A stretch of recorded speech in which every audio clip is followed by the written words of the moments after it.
year is 1969. It is illegal to serve alcohol to homosexual individuals in New York. Recognizing a profitable opportunity, the Mafia soon runs several gay bars in the city. The police, suspicious of homosexual activity, raid bars and catcall queer individuals to catch said bars. Life is especially tough on people in the transgender community. They are searched senseless and often abused. There is a law that states that if you are female, you must wear at least 3 pieces of clothing associated with your physical sex, or it is an arrestable offense.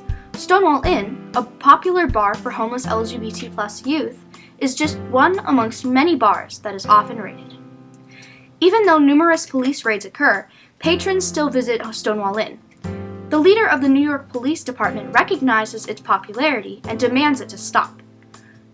On June 28, 1969, he sends out various undercover female agents to scope the setting and report back.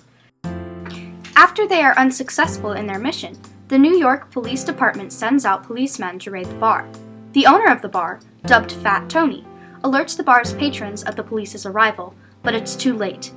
Most people are allowed to leave, but several are forced to stay due to the law that states one must wear at least 3 pieces of clothing associated with their sex.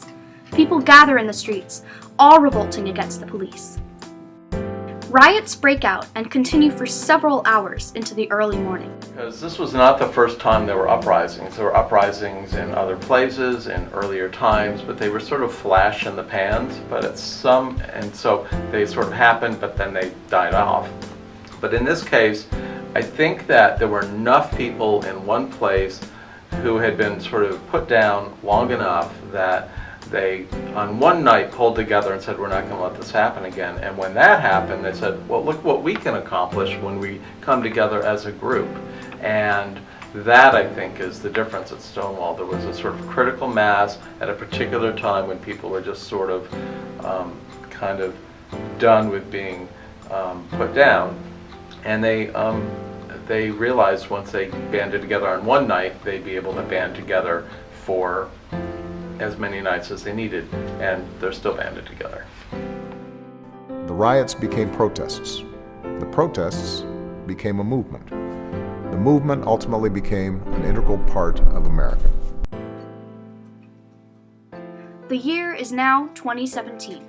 The Stonewall riots have already happened, but the memory of that night still remains.